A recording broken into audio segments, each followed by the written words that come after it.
नुवाकोटका 7वटा FM रेडियोहरूको संयुक्त प्रस्तुति कार्यक्रम नुवाकोट अपडेट। पत्रकार कपिल देव खनालको साथमा।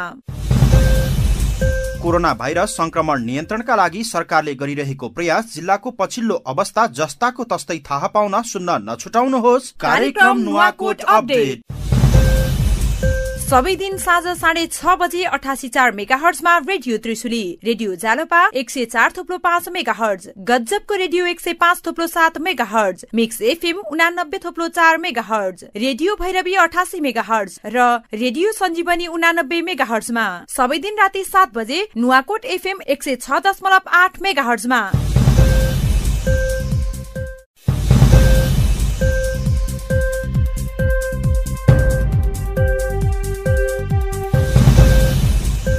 नमस्कार, रेडियो कार्यक्रम नुवाकोट अपडेटमा तपाईलाई स्वागत छ। म कपिल देव खनाल। कार्यक्रम नुवाकोट अपडेटमा हामीले कोभिड-19 अर्थात् कोरोना भाइरसको सन्दर्भमा नुवाकोट जिल्लाको अवस्थालाई प्रस्तुत गरिरहेका छौं। यो कार्यक्रमलाई तपाईं साँझ 6:30 बजेदेखि 7 बजेसम्म 88.4 मेगाहर्जमा radio Trishuli, radio Jalpa 104.5 megahertz, गज्जबको radio 105.7 megahertz, mix FM 89.4 megahertz, radio Bhairavi 88 megahertz र रेडियो सञ्जीवनी 89 मेगाहर्जमा एकैसाथ सुनिरहनु भएको छ। यस्तै राति 7 बजेबाट 7:30 बजेसम्म नुवाकोट एफएम 106.8 मेगाहर्जमा सुन्न सक्नुहुनेछ। यस कार्यक्रमको पुनः प्रसारण आज र भोलि यी रेडियोहरूको अन्य विभिन्न समयमा हुँदै आएको छ।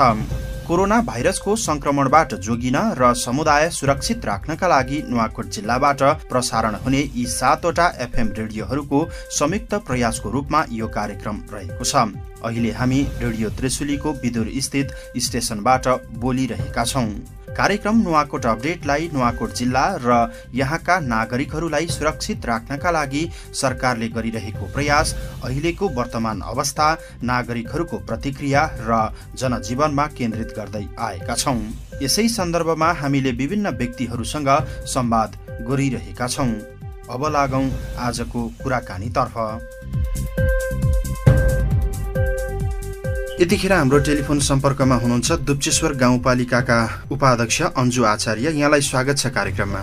धन्यवाद। आज भर्खरै गाउँपालिकाले एउटा विज्ञप्ति जारी गरेको छ। सर्वप्रथम विज्ञप्तिमाथि मैले चर्चा गर्न चाहे। दुप्चेश्वर मन्दिरमा दर्शन गर्ने आउने महानुभावहरूको भिडभाड लाग्यो भनेर विज्ञप्ति आइराखेको छ नि, वास्तवमै त्यस्तो छ? त्यति धेरै भिड आइराखेको छ?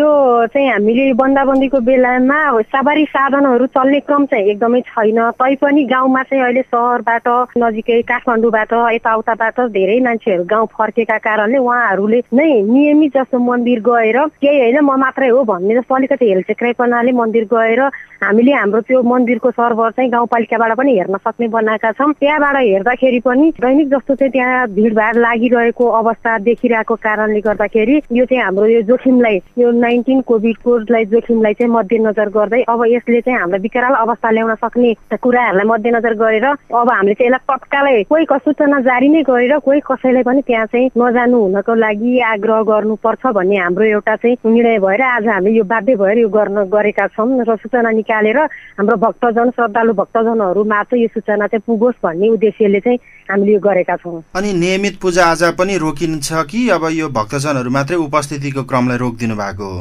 हामीले यो भक्तजनहरूको उपस्थितिको कामलाई रोकेका छौँ। बिहान र साँझको पूजा आरती चाहिँ पुजारीले गर्नुहुन्छ र भक्तजनहरूलाई चाहिँ उहाँ त्यहाँ चाहिँ नजानको लागि हामीले रोक लगाएका छौँ। अलिकति गाउँपालिकाको अवस्थाको विषयमा जानकारी लिउँ। त्यहाँ अस्ति भर्खरै पनि यो र्यापिड टेस्ट गर्नको लागि त्यहाँ चाहिँ स्वास्थ्यको टोली पुगेको थियो। सबै नेगेटिभ पाएको छ पाउन त, र पनि त्यहाँको अहिलेको चाहिँ जनजीवन कस्तो छ र नागरिकहरू कसरी बसिराखेका छ, गाउँपालिकाले के गरेका छ, संक्षिप्तमा भनिदिनुहोस् न।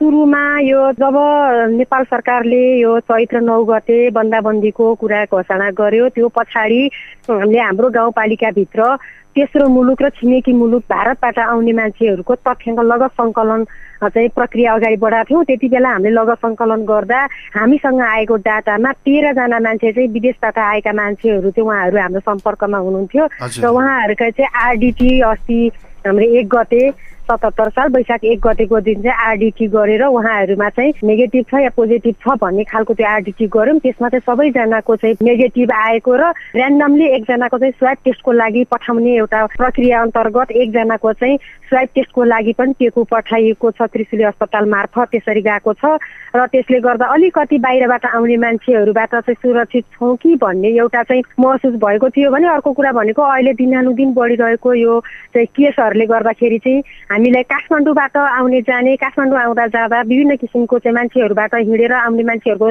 त्यतिकै चाहिँ कुरा कामदारहरू फर्किरहेको छन्।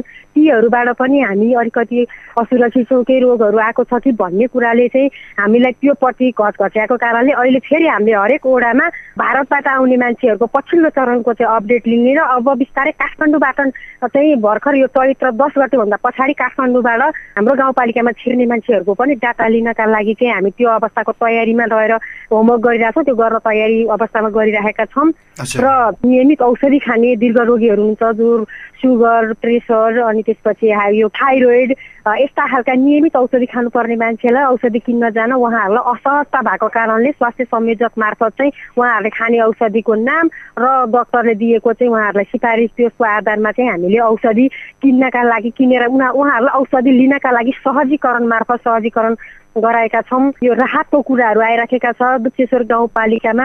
आजको अवस्थासम्मलाई राहतको कुराहरू त्यति यो बन्दको अवस्थासम्मलाई खासै त्यो समस्या नहुने भएको स्थितिले आजसम्म हामीले राहतको कुराहरूलाई चाहिँ तथ्याङ्क निकाल्दै गर्दा नि राहत वितरण गरिरहेको अवस्था थिएन र जब हिजो निर्णय भयो 15 दिनको लागि चाहिँ लकडाउन लम्बियो त्यसपछि अब हाम्रो यहाँ चाहिँ जो मजदुरहरू बाहिरका मान्छेहरू काम गर्न आउनु भएको छ कामहरू बन्द भएको छ र उहाँहरूसँग काम लगाउने चाहिँ निर्माण व्यवसायीहरू पनि आफ्नो ठाउँमा लकडाउनमा रहनु भएको छ। यति अवस्थाले गर्दा उहाँहरूलाई चाहिँ समस्या परेको कुरालाई पहिचान गरेर हामीसँग डाटा गाउँपालिकामा आउने क्रम जारी छ र हामीले आज भनेका छौँ भोलि बिहान 11 बजेसम्ममा सबै ओडाहरूबाट डाटा आइसकेपछि पर्सिको दिनबाट चाहिँ हामीले ओडा वाइज सबै ठाउँको मान्छेहरूको आधारमा एउटा ओडामा ओडा कार्यालयसम्म चाहिँ राहत प्याकेज लिएर त्यहाँ जाने जुन राहत प्याकेज चाहिँ नेपाल सरकारले चाहिँ मापदण्ड बनाइदिएको आधारमा नै हामीले पनि त्यसैलाई गरेका छौँ। त्यसै गरी त्यो राहत चाहिँ पर्सिको दिनबाट चाहिँ ती मजदुरहरूका लागि र श्रमिकहरूका लागि चाहिँ राहत वितरण गर्ने हाम्रो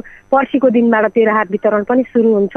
अरू विशेष गरी हामी स्वास्थ्य कर्मीहरूलाई पिपी सेटहरू दिएर उहाँलाई सुरक्षित बनाएर काम गर्नका लागि चाहिँ हामीले एक हिसाबको उहाँहरू आफू सुरक्षित छु भन्ने खालको काम गर्नका लागि एउटा व्यवस्था गरेका छौँ। र अर्को भनेको हामी कहाँ जति पनि एम्बुलेन्सहरू छन् त्यो एम्बुलेन्सहरूलाई पनि सुरक्षित अवस्थामा स्ट्यान्ड बाई गाउँपालिकाले राखेको छ र अलिक यहाँका बिरामीहरू जोसुकै लिएर जाँदा पनि सवारी चालकका लागि सुरक्षा र अरूलाई पनि सुरक्षित हुने हिसाबले हामीले त्यसरी काम गरिरहेका छौँ। र यहाँ बैङ्कहरूको कारणले पनि अलिकति भिडभाड भइराखेको जस्तो महसुस भएर यो 2टा बैङ्क छ हामीसँग। एउटा बैङ्कलाई आइतबार र बुधबार र एउटा बैङ्कलाई सोमबार र बिहिबार सेवा सञ्चालन गरेर तपाईँहरूले सहयोग गरिदिनु हुन भनेर उहाँहरूलाई पनि हामीले सूचना दिएका छौँ।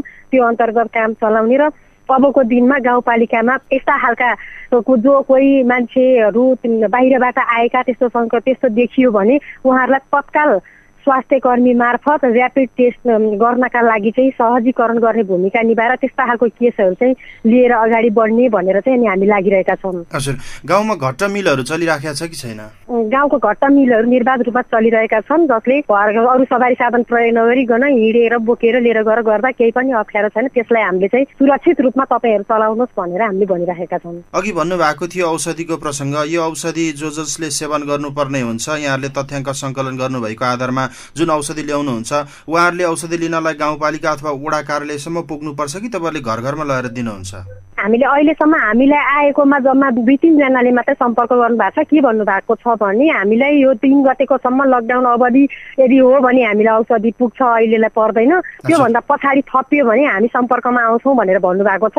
जो सम्पर्कमा 1-2 जना आउनु भएको छ उहाँहरूले हामीलाई सहजीकरण गरिदिनुहोस्, औषधि हामी लिएर आउँछौँ भन्नुभएको छ। कतिलाई उता जाने एम्बुलेन्सहरूलाई जाँदाखेरि ल्याइदिनु भनेर ल्याइदिन्छौँ र उहाँहरूको हातमै पर्ने गरेर अहिलेसम्म आजसम्मको स्थितिमा त्यसरी गरेका छौँ, धेरै सङ्ख्यामा नभएको कारणले। र अबको दिनमा अब बढ्न सक्छ किनकि अब 15 दिन लामो समयको चाहिँ लकडाउन भएको छ।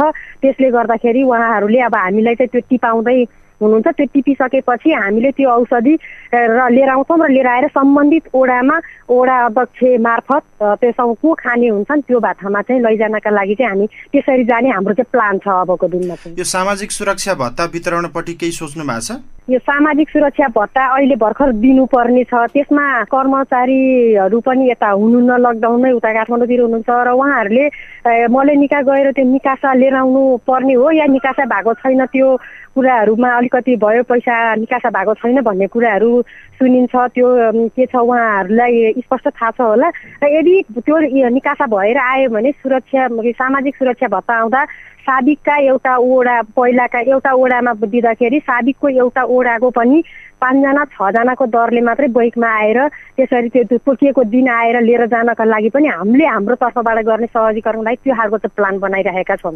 महिलाहरूको लागि त्यसै गरी चाहिँ अपाङ्गता भएका व्यक्ति विभिन्न खालका चाहिँ सीमान्तकृत व्यक्तिहरूका लागि चाहिँ खास केही योजना केही नीति केही कार्यक्रमहरू तय गर्नु भएको छ अथवा केही बनाउने योजनामा हुनुहुन्छ दुप्सेश्वर गाउँपालिकामा? अहिलेको तत्कालको अवस्थामा हामीले अहिले त्यो विषयमा कुन नीति लिएर अगाडि बढ्ने भन्ने कुरामा अहिले आजको उ गरेका छैनौँ। तर विशेष गरी अब अहिले बाहिर सबै ठाउँमा आइरहेको महिला हिंसाका कुराहरू घटनाहरू चाहिँ एकदमै बढिरहेको अवस्था, जुन लकडाउनले गर्दा सबै परिवारहरू घरभित्रै रहँदाखेरि महिला चाहिँ हिंसामा परेको चपेटामा परेको चाहिँ जति तथ्याङ्कहरू सार्वजनिक भइरहेको छ त्यसको आधारमा हाम्रो गाउँपालिकामा पनि त्यस्तो खालको कुराहरू हुनसक्छ। तपाईँहरूले बन्दाबन्दीको उसमा चाहिँ कसैले पनि हाम्रो कुराहरू सुन्ने निकायहरू छैन होला भनेर नबस्नु होला भनेर न्यायिक समितिले चाहिँ एउटा निर्णय गरेर हरेक ठाउँमा आफ्नो मान्छेहरूलाई भनेर त्यहाँको मेलमिलापकर्ताहरूसँग कुरा गरेर त्यस्तो खालको तपाईँहरूलाई समस्या पऱ्यो भने तुरुन्त सम्पर्क गरेर तपाईँहरूले हामीसँग त्यसको चाहिँ न्याय लिनका लागि काम गर्न सक्नुहुन्छ भनेर चाहिँ गरेका छौँ। र एउटा दुईटा केसहरू पनि फोन मार्फतै दर्ता भएर उहाँहरूको चाहिँ कामहरू भइरहेको छ र आगामी दिनमा अबको दिन यसै गरी हुँदै जाँदा 10 दिन 15 दिन केस बढ्दै गयो भने लगभग 2-3 महिनासम्म गयो भने सपेटामा चाहिँ एकल महिलाहरू र अपाङ्गता भएका व्यक्ति र संरक्षकहरू पर्न सक्ने भएको कारणले उहाँहरूको लागि छुट्टै व्यवस्थाको प्याकेज लिएर चाहिँ हामीले के गर्दा उहाँहरूको चाहिँ सुरक्षा दिन सक्छौँ त्यो विषयलाई मध्यनजर गरेर हामीले चाहिँ कार्यक्रम लिएर जाने भन्ने कुरा हाम्रो चाहिँ छलफल भइरहेको छ। त्यसमा दुप्सेश्वर गाउँपालिकाका नागरिकहरूलाई केही भन्नुपर्ने छ तपाईँको? सबै दुप्सेश्वर गाउँपालिकावासीलाई मेरो अनुरोध छ, सबैजनाले बाहिर भिडभाड भएको ठाउँमा नगइदिनु हुनको लागि अनुरोध छ र जो कोही पनि दुप्सेश्वर गाउँपालिकामा बाहिरबाट जो काठमाडौँबाटै पनि जो कोही तत्कालै आउनु भएको छ भने उहाँहरू सबैजनाले सुरक्षित रूपमा आफ्नो परिवारलाई सुरक्षा गर्दै गाउँलाई सुरक्षा गर्दै गाउँपालिकालाई सुरक्षा गर्दै उहाँहरूले आफ्नो नियम पालना गरेर सुरक्षित भएर आफ्नो घर आँगन करेसामा काम गर्न कुनै पनि अप्ठ्यारो छैन। आफ्नो घर आँगन करेसा खेतीपातीमा काम गर्नु तर भिडभाडमा नगइकन ओल्लो घर पल्लो घर तल्लो घर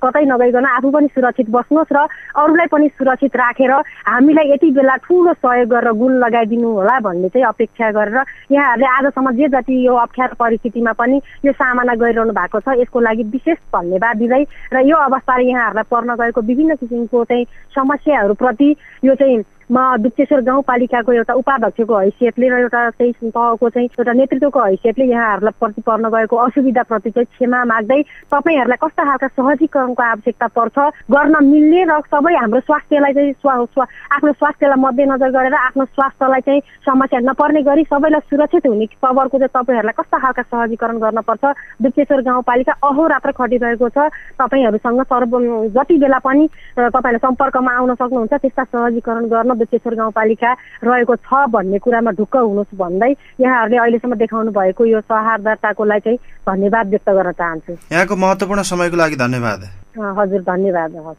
उहाँ हुनुहुन्थ्यो दुप्सेश्वर गाउँपालिकाका उपाध्यक्ष अन्जु आचार्य। दुप्सेश्वर गाउँपालिकाले आज मात्रै विज्ञप्ति जारी गरेर दुप्सेश्वर मन्दिरमा नागरिकहरूको भिडभाड बढेको र यो कोरोना भाइरसको संक्रमण फैलन सक्ने भन्दै तत्कालका लागि अर्को सूचना जारी नभएसम्मका लागि दुप्सेश्वर मन्दिरमा दर्शन गर्न नआउनको लागि विज्ञप्ति जारी गरेर सूचित गरेको छ। यो सँगसँगै नुवाकोट जिल्लामा लकडाउनको प्रभाव र अवस्था कस्तो छ भनेर एक हदसम्म चाहिँ एउटा चित्र बाहिर आएको छ। तपाईं यति बेला म कपिल देव खनालको साथमा कार्यक्रम नुवाकोट अपडेट सुनिरहनु भएको छ। कोरोना भाइरसको संक्रमणबाट जोगिन र समुदाय सुरक्षित राख्नका लागि नुवाकोट जिल्लाबाट प्रसारण भइरहेका 7वटा एफएम रेडियोहरूको संयुक्त प्रस्तुति कार्यक्रम नुवाकोट अपडेटमा केही बेर साबुन पानीले हात धुने विश्राम। तपाई पनि कम्तीमा 20 सेकेन्डसम्म साबुन पानीले मिची हात धोएर आउनुस् है। म एकैछिनमा फेरि अर्का व्यक्तिसँग कुराकानी गर्नका लागि आउनेछु।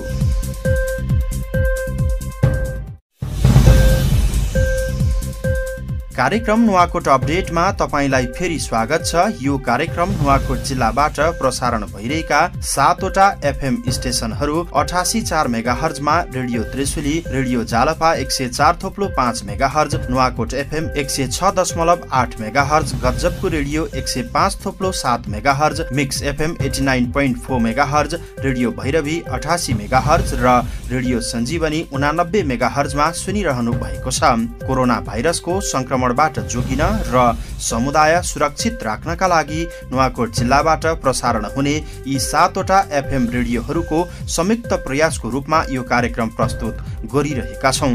यो कार्यक्रममा हामी विशेष गरी नुवाकोट जिल्ला र यहाँका नागरिकहरूलाई सुरक्षित राख्नका लागि सरकारले गरिरहेको प्रयास, अहिलेको वर्तमान अवस्था, नागरिकहरूको प्रतिक्रिया र जनजीवनमा केन्द्रित हुनेछौं।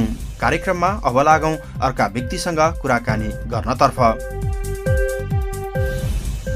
यतिखेर हाम्रो टेलिफोन सम्पर्कमा हुनुहुन्छ ककनी गाउँपालिकाका स्वास्थ्य शाखा प्रमुख जीवन भट्टराई। यहाँलाई स्वागत छ कार्यक्रममा।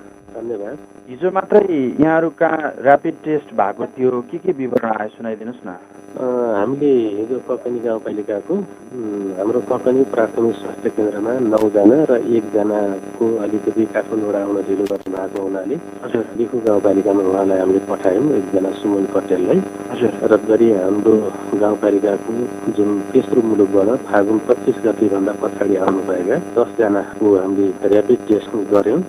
गर्ने क्रममा हाम्रो त्रिशुली अस्पतालका डाक्टर सहितको ल्याब टेक्निसियन सहितको टोली हुनुहुन्थ्यो। उहाँहरूले परीक्षण गर्दाखेरि ऱ्यापिड टेस्ट गर्दाखेरिमा 10 जनाको नेगेटिभ आएको छ। सबैजनालाई डाक्टरले अहिले जो उहाँहरूको जुन नेगेटिभ आए पनि उहाँहरू समाजमा भुलमेल भएर नबस्ने, सकेसम्म आफ्नो घर परिवारसँग पनि अलग भएर बस्ने र यसको अब दीर्घकालीन रूपमा पछिदेखि कुनै कारणवश केही देखिन सक्छ भन्ने उहाँले एउटा काउन्सिलिङको पाठ सिकाउनु भएको छ। त्यसमा चाहिँ उहाँहरू जति पनि विदेशबाट आउनुभएको व्यक्तिहरू लगायत अन्य प्राथमिक स्वास्थ्य केन्द्रमा सेवा लिन आउनुभएका अन्य व्यक्तिहरू र स्वास्थ्य कर्मीहरूलाई पनि उहाँले जानकारी दिनुभएको छ। अनि हामीले सुनेका थियौँ 1 जनाको चाहिँ शङ्कास्पद भएर स्वाब परीक्षणको लागि काठमाडौँ पठाउनु भयो भनेर, के त्यो होइन? त्यो होइन। शङ्कास्पद भन्दा पनि डाक्टरको भनाइअनुसार के थियो भने जतिजना जाँच गरिन्छ त्यो मध्ये 10% कोलाई चाहिँ स्वाब परीक्षण गर्ने भनेर 1 जना जापानबाट आउनुभएको शेर्पा भाइ हुनुहुन्थ्यो। उहाँको लागि हामीले त्यो 10% मध्ये उहाँको हामीले स्वाब परीक्षणको लागि पठाएको हो। त्यस्तो चाहिँ शङ्कास्पद चाहिँ होइन। अनि यतिजनाको परीक्षण गरेर पुग्यो अथवा विदेशबाट आउनु भएकोहरू यतिजना मात्रै हो कि अरू थप बाँकी हुनुहुन्छ परीक्षण? हामीले यतिले मात्रै त पुग्दैन। त्योभन्दा अगाडि जुन फागुन महिनाको सुरुमा माघ महिनामा आउनुभएको अन्य व्यक्तिहरू पनि हुनुहुन्छ। र एउटा जोखिम भनेको जुन पछिल्लो चरणमा विदेशमा जुन चाइनाबाट अन्य देशहरूमा पनि जुन फैलावट भयो र फैलावट हुँदाहुँदै जुन स्प्रिड भयो, त्यो स्प्रिड हुँदाहुँदै पनि उहाँहरू जुन फागुन 25 गति भन्दा पछाडि आउने अलिकति जोखिम हो कि भन्ने हिसाबले हामीले गाउँपालिकामा पनि तिनीहरूको रेकर्ड राखेका थियौँ र पहिलो चरणमा हामीले तिनीहरूलाई गऱ्यौँ। र त्यतिले मात्रै पुग्दैन, अन्यको पनि गर्नुपर्छ। जस्तो भारतबाट आउनुभएको कतिपय व्यक्तिहरू हाम्रो त्योभन्दा पछाडि आउनुभएको जुन छ उहाँहरूको पनि गर्नुपर्छ। यो हामीले उहाँबाट अनुरोध पनि गरेका छौँ। यतिले मात्रै पुग्दैन। तेस्रो मुलुकबाट आएको फागुन 25 गतिभन्दा जुन अगाडि आउनुभएको छ उहाँहरूको पनि गर्ने र भारतबाट आउनुभएको यो फागुन र चैत्र महिनामा जति आउनुभएको छ उहाँहरूको पनि गर्नुपर्छ भनेर हामीले त्यो माग राखेका छौँ। अहिले हामीले पहिलो चरणमा यो गऱ्यौँ र यसलाई हामी क्रमशः गर्छौँ भनेर यो जुन हाम्रो जुन किटहरू छ किटको उपलब्धता भएसम्म हामीले गर्छौँ भनेर डाक्टर साहबहरू त्यही भनेर जानुभएको छ। यस अगाडि चाहिँ आफ्नै क्वारेन्टाइनमा बस्ने अथवा चाहिँ तपाईँहरूले तयार गरिदिनु भएको क्वारेन्टाइनमा बस्ने विदेशबाट आएकाहरू चाहिँ तपाईँको यो स्वास्थ्य शाखासँग कतिको नियमित रूपमा सम्पर्कमा छन् नागरिकहरू? सम्पर्कमा छन्। हामीले प्रत्येक दिन ती नागरिकहरूलाई तपाईँहरू हामीले प्राय गरी पहिला 2 हप्ता भन्ने थियो, 2 हप्ता नागिसकेकाहरूलाई पनि होम क्वारेन्टाइनमा बस्नुहोस् भनेर हामीले काउन्सिलिङ गरेका थियौँ र उनीहरूले त्यो नियम पालना गरेका थिए। र पछि फेरि 3 हप्ता भन्ने कुरो आयो। 3 हप्ता पछि पनि 3 हप्तासम्म बस्नुपर्छ भनेर 3 हप्तासम्म पनि उहाँहरूले होम क्वारेन्टाइनमा बस्ने जुन एउटा नियम पालना गर्नुभयो, उहाँहरूलाई हामीले धन्यवाद दिएका छौँ। ककनी गाउँपालिकाले अरू गरिरहेको तयारीहरू चाहिँ के छ? स्वास्थ्यकर्मी, सुरक्षाकर्मी र जनप्रतिनिधि जुन 3वटा टिमहरू हामी परिचालन भएर पहिलो अग्रपङ्क्तिमा स्वास्थ्यकर्मी, दोस्रोमा चाहिँ सुरक्षाकर्मी र तेस्रो जनप्रतिनिधिहरू समेत प्रत्येक घर घरमा गएर स्वास्थ्य संस्थाका स्वास्थ्यकर्मीहरूले प्रत्येक घर घरमा अनि त्यसै गरी जनप्रतिनिधिहरूले पनि प्रत्येक घर घरमा गएर पहिलो पार त छुट्टै बस्ने, दूरी कायम गर्ने, त्यसपछि सरसफाइमा ध्यान दिने, सेनिटाइजरको प्रयोग गर्ने, विदेशबाट आएका मान्छेहरूलाई अलग राख्ने, होम क्वारेन्टाइनमा बस्नुपर्छ भन्ने जुन जानकारी दियो, एउटा पहिलो चरणको काम चाहिँ गरेको छ। दोस्रो चरणमा हामीले स्वास्थ्यकर्मीहरू मार्फत, महिला स्वास्थ्य स्वयंसेविकाहरू मार्फत सबैमा फेरि पुनः तिनीहरूको तथ्याङ्क लिने, त्यसपछि जनचेतना जगाउने, समाजमा भएका जति पनि विकृति विसङ्गतिहरू छ यिनीहरूलाई चाहिँ हटाउने यी क्रियाकलापहरू भएको छ। अर्को तेस्रो कुरो हामीले स्वास्थ्य संस्थाहरूमा अहिले अत्यावश्यक औषधिहरू पुर्याउने,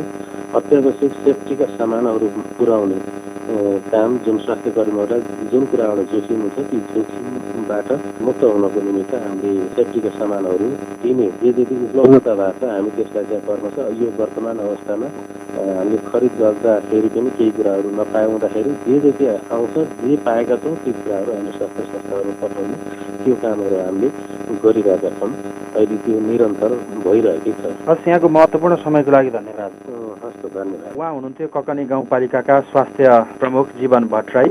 उहाँ सँगसँगै ककनी गाउँपालिकाका अध्यक्ष मानबहादुर लामा पनि सँगै हुनुहुन्छ। म मानबहादुर लामा गाउँपालिका अध्यक्षसँग अहिले भइरहेको क्रियाकलापको विषयमा कुराकानी गर्न चाहन्छु। यहाँलाई सर्वप्रथम त स्वागत छ कार्यक्रममा अध्यक्षज्यू। धन्यवाद, नमस्कार। अहिले ककनी गाउँपालिकाले के गरिराखेको छ? फेरि पनि यो त बन्दाबन्दी लकडाउन त बढेको छ, सरकारले बढाइदिएको छ। यो चाहिँ विपन्न अनि त्यसपछि गएर मजदुरी गर्नेहरूको हकमा चाहिँ अब थप 15 दिनका लागि के योजना बनाउनु भएको छ? सम्पूर्ण नेपालीहरूमा ककनी गाउँवासी अथवा इन्डियाको पनि छ, कुनै रुगम रोल्पदेखि लिएर बाँकी वर्गीयदेखि लिएर सबै हिसाब गर्दाखेरि झन्डै 1400-1500 बाहिरको मजदुर पनि रहेछ। हजुर, यहाँ भनेदेखिलाई अब त्यसको जिम्मेवारी त गाउँपालिकाले लिनु पर्यो। भोक र रोगको जिम्मेवारी त भनेदेखिलाई मैले चाहिँ के गर्ने गरेछ भनेदेखिलाई मसँग अहिले ठाउँ ठाउँमा सबै रासनहरू पुर्याइरहेको छौँ खान नपाउनेलाई है। फेरि दलितदेखि लिएर अपङ्गदेखि लिएर ज्येष्ठ नागरिकदेखि लिएर बाहिरको मजदुरहरूलाई मैले रासन वितरण गरिरहेको छौँ। अहिले 1, 2, 3 सिद्धिसकेका छौँ। नै अब 5, 4 र 8 र 8 नम्बर र 5 नम्बर पनि बाँडिसकेका छौँ। फेरि अर्को बाँड्नुलाई तयारी भइरहेको छौँ। अरू वडा पनि त्यसै गरी गरिरहेको छौँ। मैले भनौँ न जोखिम कोषबाट लिएर प्रदेशबाट पनि पैसा पठाएर रहेछ, त्यसबाट मैले सबै खरिद गरिसकेका छौँ। बाँडिरहेको पनि छौँ। त्यसलाई कसरी बजाउने? बाहिरको मान्छे यहाँ काम छैन, अहिले घर जानु पनि पाएको छैन। वास्तवमा भन्नु पर्दाखेरि अब उनीहरू न जानु पाउनु न यहाँ बस्नुलाई ठाउँ हुनु। त्यसकारणले हामीले सम्पूर्ण बाहिरकोदेखि लिएर यहाँको ककनीको बासिन्दा निम्न स्तर भएको खान नपाउनेलाई हामीले अहिले रात वितरण गरिरहेको छौँ। यसरी वितरण गर्ने खाद्य सामग्रीहरूमा तपाईँले जे सामानहरू दिइराख्नु भएको छ त्यो तपाईँसँग स्थानीय बजारमा प्राप्त गरिराख्नु भएको छ कि कहाँबाट ल्याउनुहुन्छ अहिले खरिद गर्नलाई? मैले खरिद गरेर एउटा सम्झौता गरेर है कोटेसन मार्फतबाट झिकाएर यहाँ उ गरिरहेको छु। झन्डै मैले 1400-1500 बोरा चामल ल्याइसकेका छौँ। त्यसै गरी दाल, तेल, नुन त्यसै गरी वितरण गरिरहेको छौँ। सबै मिलाएर खानु त दिनु पर्यो नि, किनभनेदेखिलाई त्यसै मर्नु त दिनु भएन। इन्डियादेखिको सम्पूर्ण छ, यहाँ इन्डियादेखिको मान्छे छ मजदुरहरू, त्यसलाई चाहिँ मैले विशेष बाहिरकोलाई गरेर अनि यहाँको ककनी गाउँपालिकाको ज्येष्ठ नागरिकदेखि लिएर दलित अपङ्गदेखि लिएर अब त्यस्तै निम्न स्तरको जुन मजदुर गर्ने भनौँ न, भारी बोक्नेदेखि लिएर किसानदेखि लिएर खान नपाउनेलाई अहिले दिइरहेको छ। पहिला चरणमा मैले त्यसै गरी बाँडिरहेको छु। तपाईँसँग अहिले भएको चाहिँ खाद्यान्न स्टकमा कति दिन पुग्छ उहाँहरूलाई? मलाई अब जहाँसम्म लाग्छ ककनी गाउँपालिकामा धेरै सबै यहाँ किसान भएको हुनाले सबैलाई दिनु पर्दैन, हामीले छाडेर दिने हो। अहिले मैले 2-3 महिनासम्मलाई पुग्ने छ मसँग। अझै 2-3 महिनालाई दिन सक्नुहुन्छ? मसँग सक्छ, त्यति छ। हस्, यहाँको महत्त्वपूर्ण जानकारी र समयको लागि धन्यवाद अध्यक्ष। तपाईँलाई पनि धन्यवाद।